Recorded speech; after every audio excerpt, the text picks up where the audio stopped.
Casamance, the agricultural heartland of Senegal, is still troubled by a conflict that's raged in the region since 1982 and which has never really ended despite the peace agreements of 2004. Anti-personnel mines were widely used during the war and were strewn over civilian areas, particularly mango and cashew nut plantations. They've claimed 5,000 victims since 1982. It was Wednesday, the 17th of July, 1998. I had gone to harvest mangoes and cashew nuts. I bent down to pick up an object.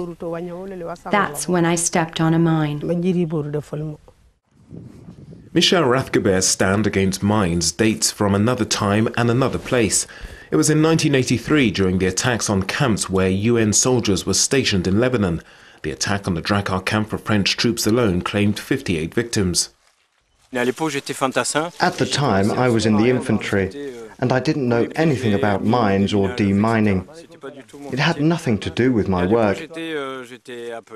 Back then, I was drafted to do my military service, and I swore that I would devote my life to preventing the disaster I saw all around me.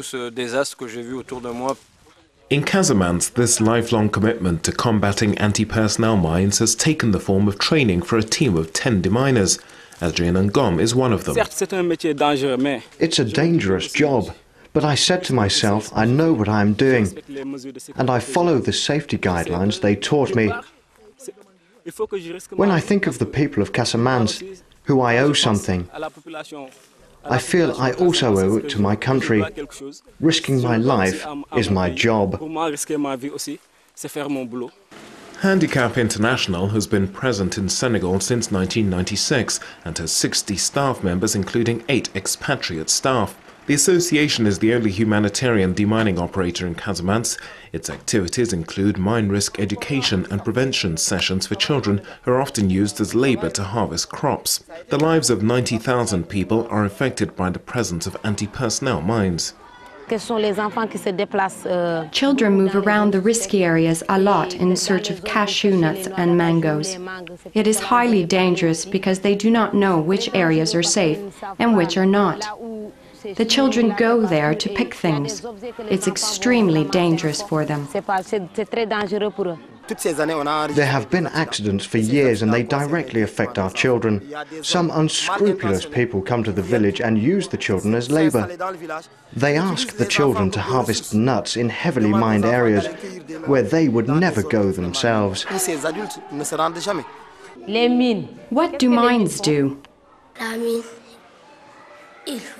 They cut off your head and feet.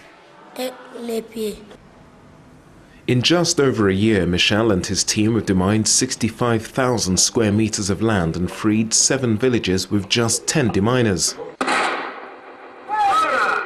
This explosion of joy marks the destruction of 59 mines found over the last few weeks. It's just a drop in the ocean because there are still 6 years of work to do in Casamance. The sooner the land is cleared, the sooner we remove the mines, the more people benefit from it. Because we are in a region where there are a lot of displaced persons waiting to return home. As long as there are still mines in Casamance, these people will not be able to return home. We found 11 mines in this area, and the last one was 20 meters from here.